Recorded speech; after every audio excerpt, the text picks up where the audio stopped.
report na nagkaroon daw ng surge in critical cases. So hindi natin alam kung paano ma-factor in yan. Yung mga mayors gusto nila 1 more month of GCQ. So yung business DTI, ang gusto niya, siyempre si DTI yan DTI gusto MGCQ na tayo. Pero yung mga mayor mukhang gusto daw GCQ for 1 more month. Right. So baka ma-influensya niya ng surge ng coronavirus.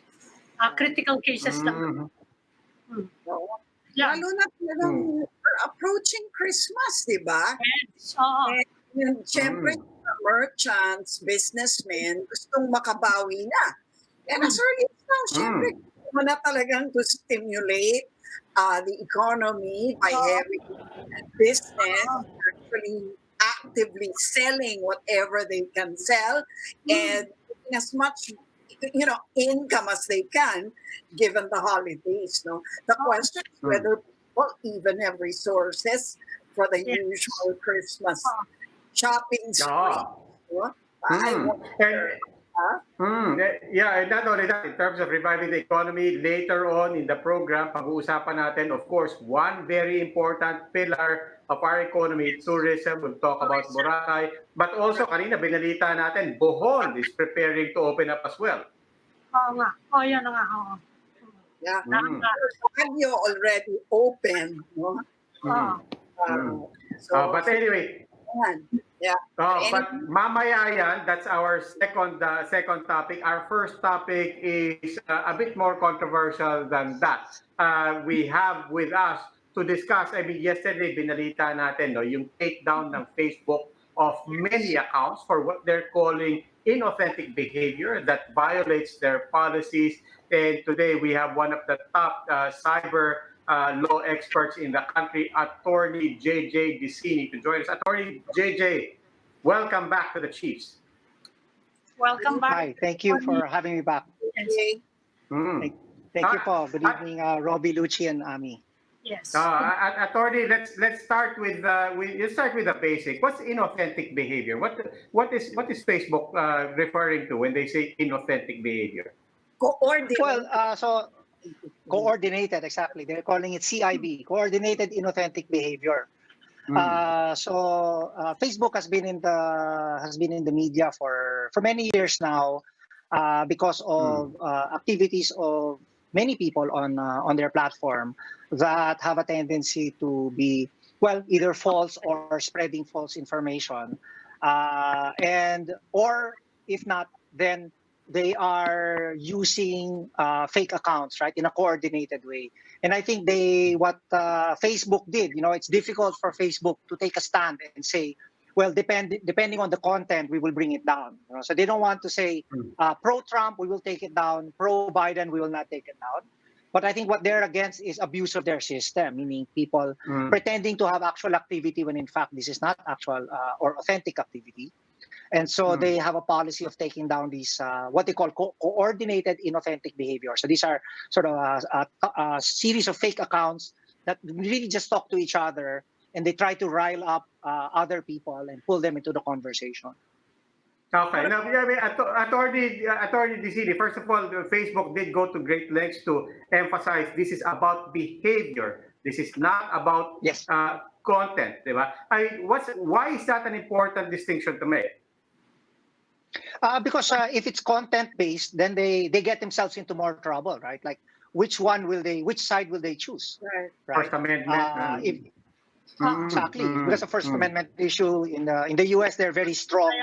They have a very strong First Amendment, free speech, free press rights. So they don't want to get into trouble in that end. But they do understand that people pretending to be sort of authentic Facebook users, this has been documented already, where trolls or fake accounts were able to actually create and have a rally in the real world. So we saw this in the US in the last elections. So there was a rally, and there was a rally on both sides. It was everything. All of the people who coordinated it were not in the US.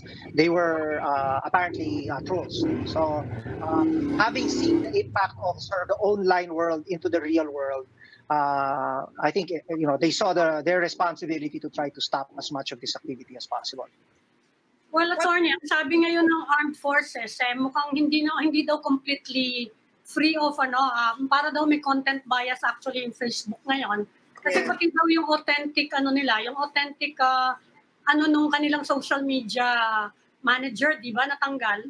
And they weren't hiding the content na. They are actually, you can call it propaganda, but it's the side of the AFP, sanabi nila, we're trying to present the abuses na ginagawa ng communist rebels, recruiting children. Sabi nila, this is a legitimate account that Facebook took down. So sabi nila, hindi daw completely pwedeng i-claim ng Facebook na hindi nila tinarget yung content. Are you monitoring this? Tignan mo ba yung account? Tama, may basis ba ang AFP to say this? No. Okay, so I haven't, no, but let's take them at face value, no. It's conceivable that if I were the AFP social media person and I go around, obviously the views would be anti-communist. If I see something on Facebook, right? If I see something on Facebook that is anti-communist, I probably have a stronger tendency to share. So it's possible that the AFP social media guy was unaware that this was a fake source. But because the views align with that of the armed forces, and of course they are staunchly anti-communist, it's likely that he shared. And perhaps the frequency of sharing across the barrier, right, across a threshold within Facebook use, it might look to them like it's coordinated. Even though, as I mean, the difficulty with you can see behavior, but you can't. I mean, it's an indication of intent, but not necessarily that there was intent to coordinate. But you can say that if there are so many posts made by the SOCMED team, it's possible to say, oh, we innocently got duped ourselves, right? So I think if they want to defend themselves, I think Facebook might come out with the posts and say, well, look at these posts. And why did you repost it? Attorney, as far as you know, on the back end of Facebook, how does this work? Is this a political call? In other words, are these humans making this judgment, or is this an algorithmic call based on what their computers and AI can monitor? Na parang sobrang dami naman to, and it's all the same accounts linking to each other. So as far as we can tell, are these machines and algorithms making this, flagging this behavior, or are these ultimately human and therefore political calls? Right. I think the initial source must be AI. So they're looking at. I mean, there are patterns of behavior, no. So the old style sort of boiler room operation is that you would have maybe 10 people, let's say 10 of us maintaining 30 accounts each. So that's 300 accounts, and then we are all friends of each other. And then when I post, the rest of the 300 post or take up my post, and then it goes from there. So seeing the interaction between these groups, right, can easily be tracked just on the basis of frequency of interaction, the number of friends, the number of parang non-related interaction. In other words, because if it's a legitimate account, then you're using the account for other things. There are other feeds. There's other interactions with other people. Maybe there are private messages. But if the account exists only to interact with each other, then it's an indication that it might not be a legitimate account. I don't understand the coordinated inauthentic behavior. What is the common thread of inauthenticity, if I may know? For example, is it the fact that they're pushing a common agenda? And if so, is there anything particularly wrong with that? I mean, isn't social media precisely a vehicle for pushing some agenda or other? Is that necessarily, does that merit a takedown? I don't think that's why they're very careful to say they're not stopping content, they're stopping behavior.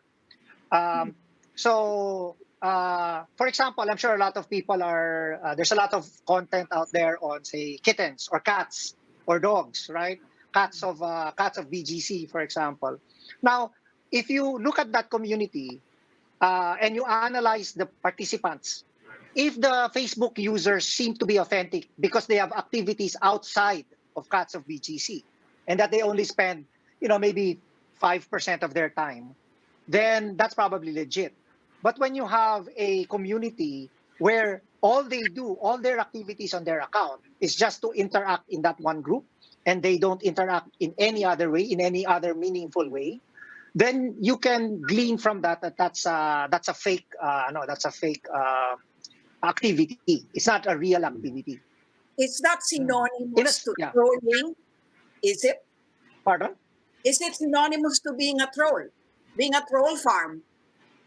Is that Because when you say, well, in a sense, it's inauthentic. Trolling kasi, I think, talks about sort of targeting people, right? Where we all gang up on one person. So those are one of the activities. In this particular case, it's more of pushing a particular agenda, and you try to make the agenda more salient because a lot of people are interacting about it. And this can be very contentious. I mean, I'll give you an example. It's entirely possible that if I were to do this, so for example, Congress is considering, for example, Bayanihan 2, right? And I'm in favor of, say, the 60-day grace period for loans, right? So what I can do, you can buy Facebook advertising that's targeted to a certain zone. So you can say Batasan Pambansa, right? Within the Batasan Pambansa, anybody in Batasan Pambansa will receive that ad. And right, and then you can start pushing your community, which is all about kawawa naman ako, COVID has decimated me, right? And I coordinate that. So if you're a member of Congress, you're sitting and you're doing Facebook on your phone. Suddenly you're seeing, oh my gosh, there's a lot of people suffering. So maybe we should pass this 60-day. So it could be something as subtle as that, right? So where you direct this? Yeah. Pardon? How is that different from lobbying? What is that? How is that different from lobbying? Because lobbying was lobbying. Okay. not in Congress, right? So yeah. Okay. Well, so if this may not be a popular view, no, but when you say a lobbyist, kasi if an industry pays me to lobby a particular view, right? You can argue that because that industry is successful and they can pay me to lobby, that means that whatever economic activity we're lobbying for is important to the country, important to the economy, and therefore, theoretically, us pursuing our commercial gain is also pursuing the commercial, the gain for the entire country. Now, a lobbyist is known to the congressman. He knows I'm a lobbyist. This situation looks like it's an authentic groundswell, when in fact it's not. I see. Right. Even if the goal is valid or acceptable, or like say environment. Yeah. Yes, you could say air pollution, right? But I mean, it's the same as paying people to show up at a rally, right, for a good cause. Would you say that that's moral or should be done? Attorney, we're talking about politics here.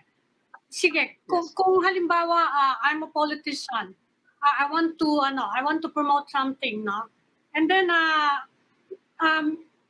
hire a group or I have supporters. Lahat sila sinabi ko, let's push this agenda sa social media. I mean, is there a law against it? I mean, do we have law? No. Do we even have a law against coordinated inauthentic behavior on social media? Well, Bawal ba yun? coordinated behavior is okay, right? If I can get on social media. no, if it's inauthentic, yes. If it's inauthentic, then you could theoretically be violating the Cybercrime Prevention Act, because then you can say that's inauthentic. Attorney, do we have a legal definition of inauthentic? Yeah. So in the law, we have these two things called computer-related fraud and computer-related forgery. Basically, putting up false information with the intention of having people act on that information. So if I'm putting up false information, such as that 50 people or 100 people are genuinely agree on this particular topic, right? That activity is untrue. So that's false information. That's false computer data. I'm putting it up there in order to have somebody rely on that information. Arguably, I would have violated the Cybercrime Prevention Act, and that would be a cybercrime. But in the Okay, attorney, what's the most serious scenario that can emerge from this? I mean, given that this is talking about police, it's talking about, in fact, some police who are specifically tasked to manage social media, Facebook, and some critics are trying to make the case, therefore, that this was an organizational push. And then finally, some of the behavior that is being flagged does go to content. They are at least pointing out some of these were used to red tag, possibly put some people's lives in danger. In terms of laws and things that critics might want to put forward out there, what's the most serious case that can be made of this? I mean, you can let your imagination run wild. I mean, you could arguably justify, say, a coup, right? Change in government, support for certain groups, make it appear that there's groundswell for this particular person, or change in government. It might spur people in the armed forces to take action, or people with guns to take action. Because it's all about perception. If you can change the people's perception about what's going on, you may cause them to act. So there might be a group that is armed who don't feel a threat. Suddenly, a threat appears on Facebook, and it leads them to believe that that's reality, and therefore they will then take action. But that's an extreme. I don't think we've actually seen that. What we've seen is people who are sort of neutral on a topic can be cajoled to take a side, pushed to one side or another on a topic. And in that sense, like in the U.S. elections, there seems to be some indication that it could have affected the result in some key areas, some key states. Okay. Elections, if you're talking about elections, even now, Senator Ralph Recto, is saying that there has to be a way to firewall the 2022 elections. How is that possible? Is there a way to do Firewall that? From what? Firewall from trolls, firewall from foreigners that might meddle now in the political exercise. Is there really a way to prevent it, to do firewalling? So, right now, the way the law works is that in elections, advertising, and meaning the means by which a candidate is supposed to reach the electorate is strictly controlled, right? They have to keep a budget.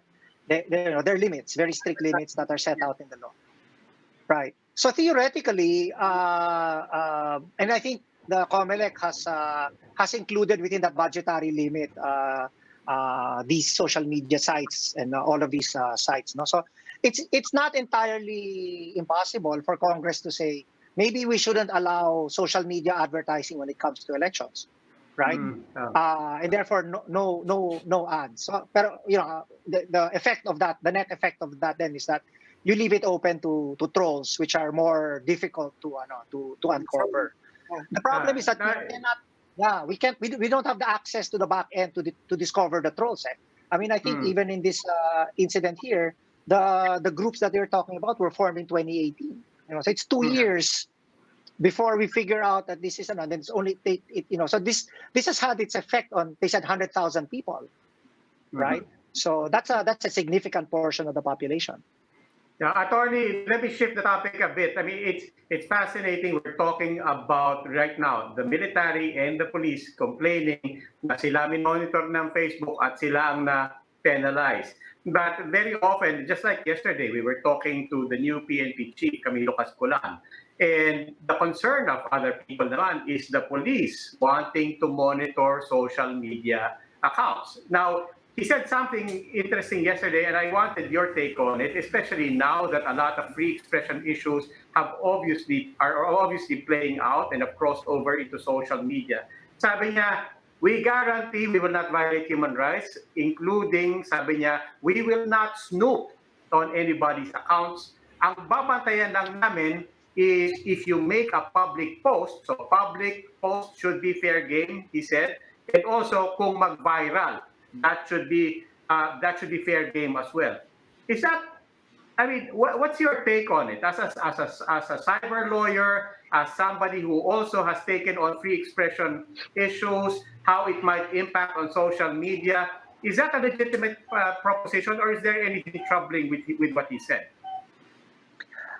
So, as far as I know, technology exists out there where there's a certain level that is available to law enforcement abroad. I don't know if it's available to law enforcement here because you have to pay for it, which allows them to look at different aspects of social media if social media site, certain traffic and certain you can search. For example, you can search all posts by a particular person. You can do a search of all posts of people within a certain zone. So those tools exist. Those are commercially available. Now, privacy is a tricky thing when it comes to social media, right? Because precisely the reason why you put it online is you want it to be public. If you wanted it to be private, you wouldn't have put it online. Now, what's troubling in the Philippines is that we have this case, the St. Teresa's case, in the one in Cebu. Remember, with those girls who took pictures of themselves and that got kicked out and were not allowed to graduate. So that case went all the way up to the Supreme Court. And the troubling part of the ruling in that case is that the Supreme Court held that if you put friends only as a tag, it's the same as public. So it's not just public. There's no such thing. There's no such thing as a private post. According to the court, what is private is if you set it for custom. But almost no one does that, where you choose which ones will see it. So for example, I know our kids do this to us, right? There is a group called Everyone Except My Parents, right? And that's custom, and that is considered private. But friends only is not considered private. And if you take that ruling, and if that is the standard for privacy, you're correct. A lot of posts would actually be fair game, and on that basis, the PNP would be it would not be unfair for the PNP to do this kind of investigation, because after all, it's public information. So when the chief of police says we are only monitoring public posts, we will not look even at private posts, that's actually tongue-in-cheek, because in reality, they're basically looking at everything. Well, not everything. What I'm saying is that I think they can include in public, according to the Supreme Court, the private. Now, let me before we scare everyone. There is another case in the U.S. Involving somebody put a GPS tracker on a drug dealer's car, right? And then it collected thousands of pages of data over a 30-day period. And they said, the car is in a public place because it goes in public places, and this is just about where it is. I mean, if I followed the car, I would know exactly where it went. But what they had was a GPS tracker, and the U.S. Supreme Court said that given the volume of data that you're getting, you're violating that person's privacy rights. Now, in comparison, if you take that ruling and you apply it here, if the police is systematically scouring through your Facebook account, you can argue that that's a violation of your data privacy rights. And in fact, we have a remedy. It's called a writ of habeas data. So you can file that in court, and then you can make the police officers disclose what data they're taking from you, and to ask them to stop it. To ask a writ from the court. So there are remedies available. So it's not entirely hopeless. So, but of course, the trick here is that you may never even know that it's happening. Well, yun talagang snooping, diba? I mean, if they're gonna do that, they're gonna scour your Facebook to see where you've been, what you're at, etc. That's really snooping. Yeah. But let me explain. I mean, I've dealt with a lot of law enforcement, and these people, none of them, I've not come across anyone who was not concerned about privacy. In fact, they were leery about, they want to get a warrant, they want to make sure that they're within the confines, because they want to build a case. They want to get to conviction. They don't want a situation where, you get the evidence, you're ready to file the case, and then everything gets thrown out. So they are quite careful. But this time, they're dealing with Facebook. I mean, what can they get from Facebook? Because that's not a court, that's not a government, but what can you really expect to get from Facebook if you were the military now or the police? Actually, Facebook has a facility where law enforcement is allowed to have Facebook keep data. So you say, we want you to keep data on this. Now, but Facebook won't give you access until you show some sort of court order or warrant. And then on the basis of that, they will surrender. So Facebook says, we don't know what's private and what's not. But if a judge in your jurisdiction, if it's lawful in your jurisdiction to access this data, we will give up that data. So we have to understand that what Facebook is doing here is they're making their platform more reliable. They don't want their platform to have a reputation of being a source of false information, in which case people will stop using it, right? They don't want that to happen. So this is a form of self-defense, right? For Facebook, they want to defend the integrity of their service. Okay. Attorney JJ Vicini, always a pleasure to have you here on the Chiefs. Maraming salamat po. Thank you. Thank you. Maraming salamat po. Thank you. Okay, we'll just need to take a break. Please stay with us. The Chiefs will be right back.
Welcome back to the Chiefs. We are now in the final stage of our conversation.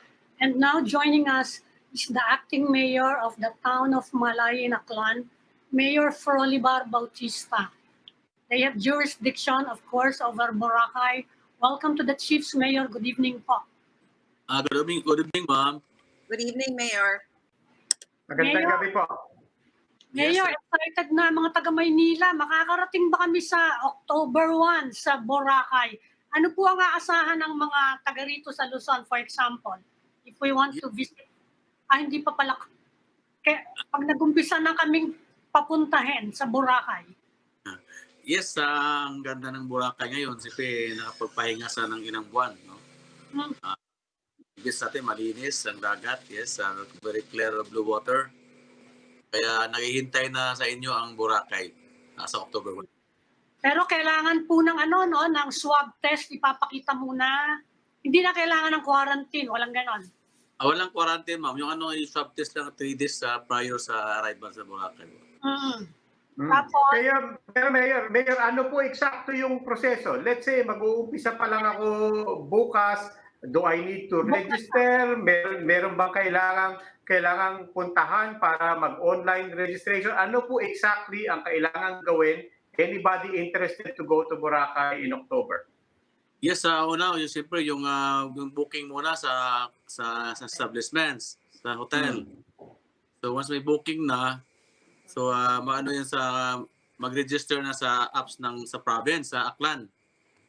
Sila kasi ang mag-handle ng yung QR code.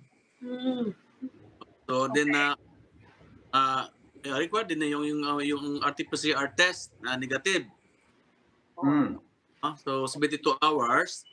And then yun nga mag-online sa registration sa province, di sila kasi na-handle ng yung QR code. Then mag-fill up ng health declaration through online. So once makumpleto na mag-register na kayo sa QR code. So yun ang maging passes nyo papasok ng isla. O pag nandun na po sa isla, sir, ano pong mga activities ang pwedeng gawin? At ano yung mga pinagbabawal nyo muna dahil nga may pandemya? Yung kwan lang, yung ating mga sports, sports andyan rin, pa rin, pero may limitation to sa mga capacity, gaya sa mga yung paraw, yung 50% lang capacity, yung island hopping, 50% din. Allow din yung snorkeling, yun lang, hindi na pwede malipat-lipat ng snorkeling gear. Dapat sarili lang, yung isa hindi pwede palipat-lipat. Yung mga massure, hindi pa, dahil siyempre may close contact yun. Yung massage, yung tattoo, may close contact. So ngayon, Yun po naman ang masarap doon. So bawal ang masahe. kasi So yung mga spa, sarado, sir? Yung mga spa. Yes, kulusukan mo na kasi kung may close contact kasi yun eh. Okay, medyo bitin yun, ha? Kaya na system, paano nga maging safety naman na kasi mahawa-hawak yan eh. Yung Yung mga gathering po. Mga party po. Yun, mass gathering. May limit ba yun? Mass gathering, no? Party.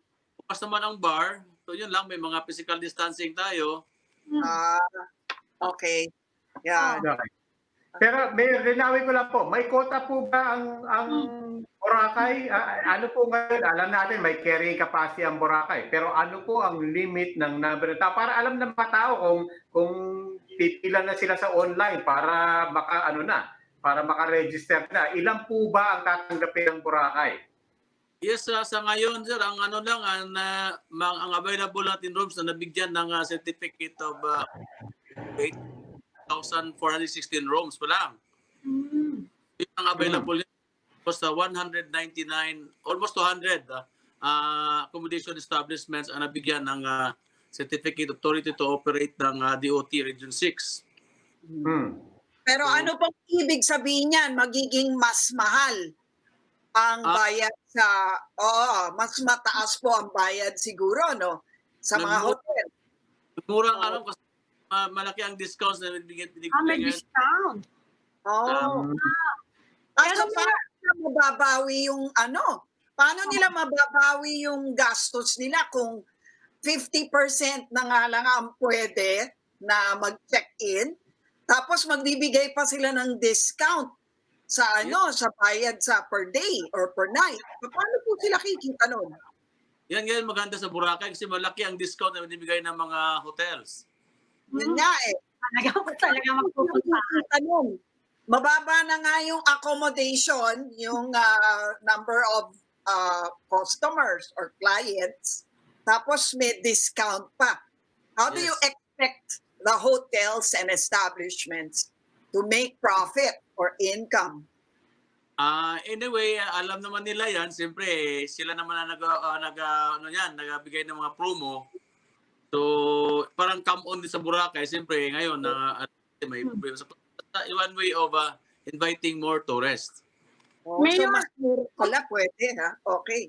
Mayor, kumusta yung impact sa Boracay ng pandemic? We're into the 7th month na eh. Gaano kalaki po yung nawala sa negosyo? Marami bang nagsara na permanently doon sa Boracay? Ano po yung economic impact sa Boracay? Yes, napakalaki ng economic impact kasi ma'am, ang umaasa lang kasi ang Malay, ang bayan namin, especially Boracay sa tourism.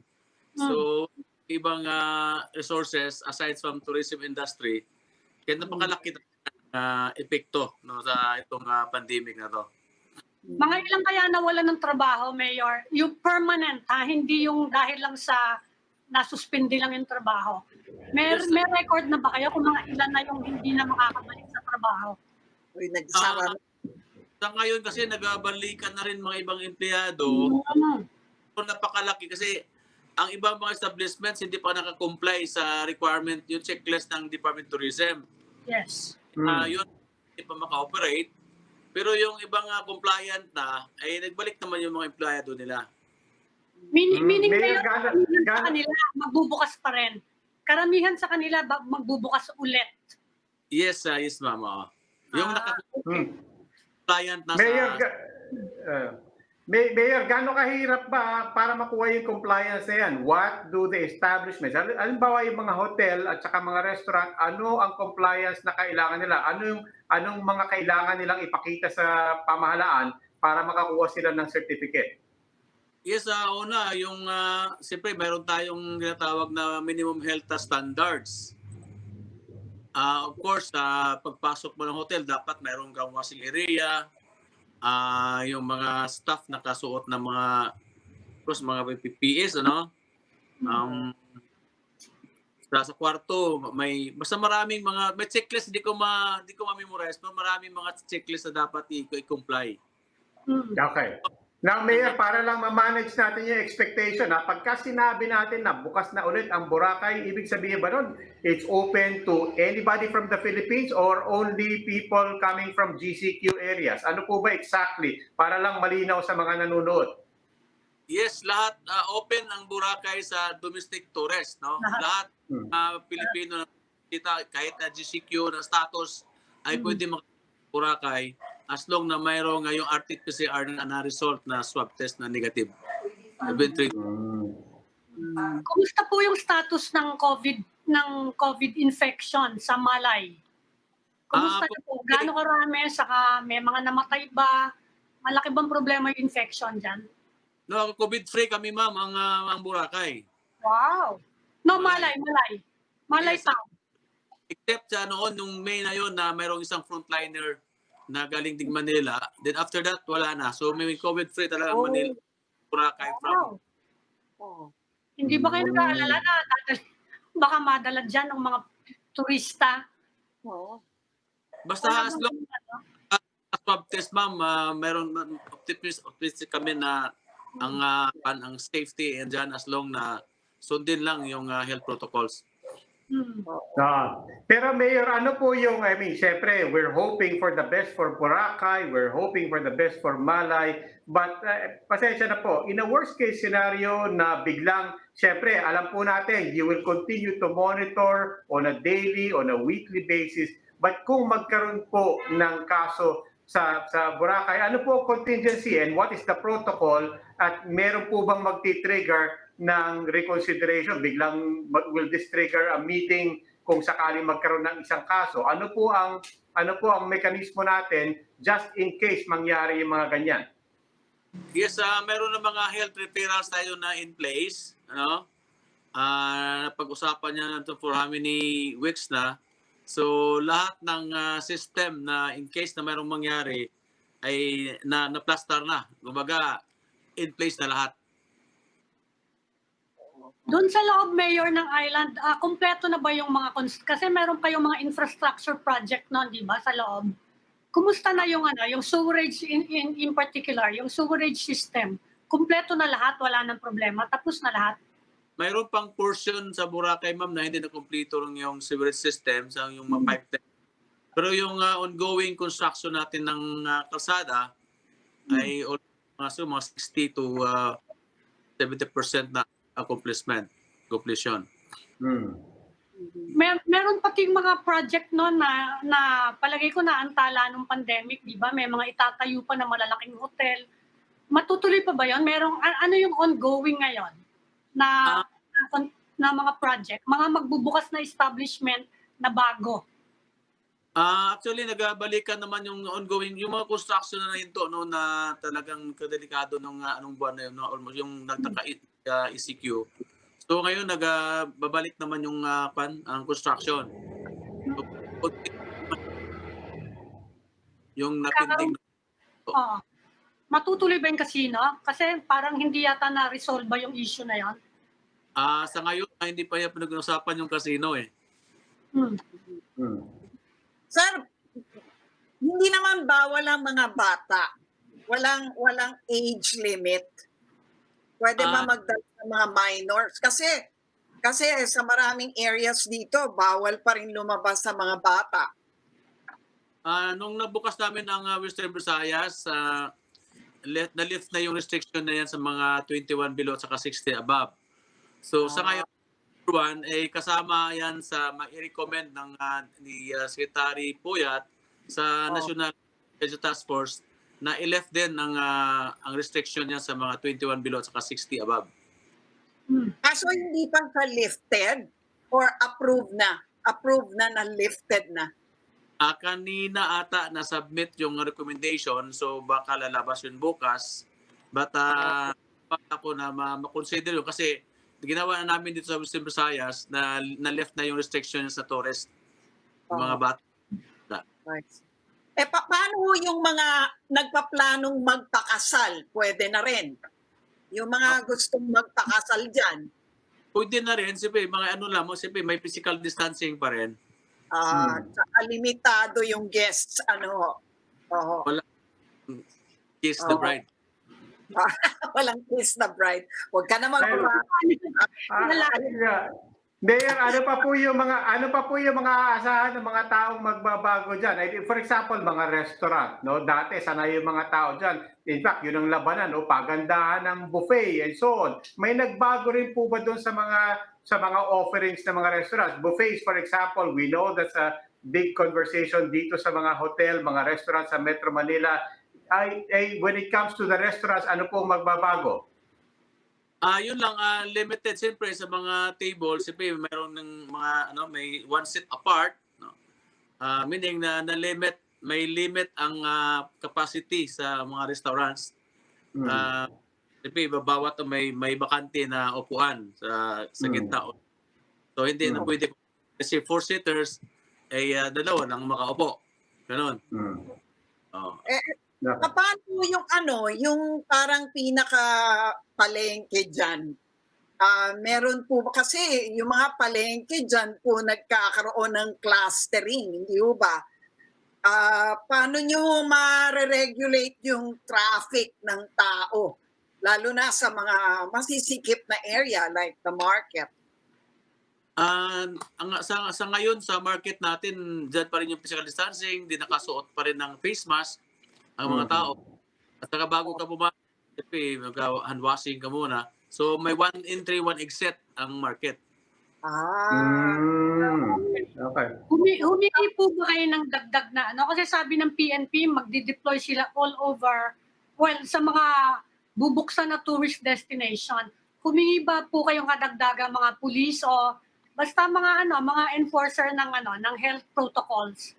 Ang hingi pa kayo sa national government?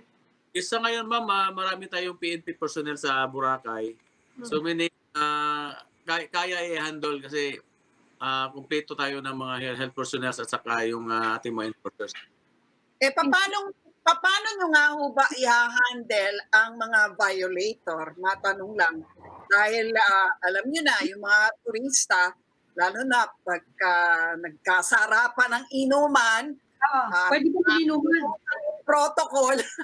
Paano nyo i-handle yun? Hindi naman siguro ikukulong ba yun? I-arrest ba yun? Anong parusa sa ganon? Gayong turista yun ngayon. Paano yun? Actually, karamihan sa Boracay yung ginawa namin. Pero may mga cases na kami na-fight. Mga talagang yung ayaw talagang sumunod dahil pabalik-balik yung mga violations. So, una niyan na sinasabihan lang muna. Then, kung ayaw pa rin sumunod, so, nadala na namin sa presento. Ay, pwede ka makulong, Robbie. Kaya Mayor, meron bang curfew? Magkakaroon ng curfew pag nag-reopen? Ang curfew sa Boracay, nung nag-start pa yung ECQ noon, so Dati 9 to 5, na-adjust ko na yun last month, nung July, na 11 to 4. So, sa October 1, may curfew pa rin. Yes, tutuloy pa rin yung curfew, ma'am. 11 to 4. Pero pwede mag-inuman. Yes, pwede mag-inom 11 lang. Pwedeng uminom sa labas. Okay. Ano? Pwedeng uminom sa beach. Bawal nga. Bawal daw. Sa beach. But Mayor, ay simula, Mayor, kukumustahin ko lang po, of course, pagka when we talk about Boracay, alam natin na pinag-uusapan nila yung puting buhangin dyan, pinag-uusapan nila yung tubig. Alam din natin na since nakasara ang Boracay, medyo as sabi nyo nga, nakahinga ang Boracay. Magkwento lang kayo ng konti, kumusta po yung tubig sa Boracay? And hindi lang po yung sa ganda, alam natin yung ganda yan, but we also know you've been monitoring along with the DNR and the Department of Tourism the quality of the water. Baka meron na po kayo pwedeng i-share kung anong nangyari sa tubig ng Boracay in these past months na walang turista. Yes, compliance na ba tuloy, regular naman ang monitoring ng DNR sa tubig ng yung dagat,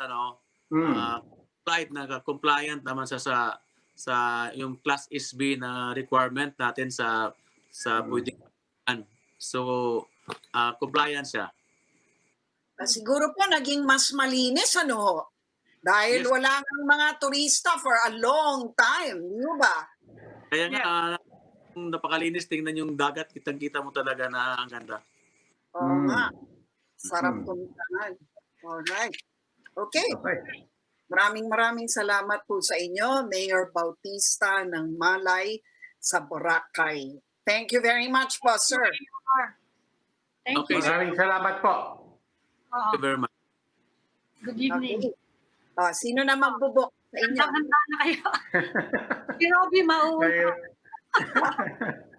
Kung pwede lang, di ba? Kung pwede lang. Pero yan yung dilema ngayon ng economy natin. Parang merong mga exciting, as we said, it's not just Boracay, Baguio, opened, Ilocos, Bohol said they have every intention to open also in October. Pero yung pa rin yung tanong, kahit excited tayong lahat dito sa mga gandang lugar nito, it still comes down to your personal decision. Hindi lang yung kung afford mo, di ba? Dahil marami sa atin nawala talaga ng pera, nagtitipid. But also yung sarili mong pangamba, di ba? Yeah. Kailangan mo na yung plano eh. Diba? Yeah. Are we ready to fly again? Yes. Tayo mga taga Maynila, yung paligid ng Boracay, okay lang eh. Pero tayo, yan yung maliit siya na plane eh. Di ba? Maliit na plane yan, mabuti kung kasama mo, yung mga kasama mo lang sa bahay. Na siguro yan ang isang problema. But, siguro fully booked na Boracay by the weekend. Kapag parang actually, ang hirap ma-imagine na nasa beach ka pero naka-mask ka, tsaka naka-face shield. di ba? Experience yun, di ba? That's an experience of a lifetime. Each life during COVID. Pero these are all baby steps for the entire economy, di ba? Unti-unti, DOT, the local governments, DNR, the entire government, and all of us will have to somehow venture out of our homes. Yun nga lang, yung tanong mo nga, Ami, sinong mauuna? Ikaw mauna ka, ilan like yung post mo? Takot ako sa aeroplano eh. Hindi nga, computeryo lang ako. Diyan na lang ako sa beach ng Manila Bay, kapitbahay lang namin. Sisigip lang ako Sa Dolomite. Sige, doon ka sa Dolomite. Doon lang ako, hanggang doon lang ako aabot. People are scared, di ba? Natatakot mga tao eh. But Robby, kapag pwede mo i-feature, no?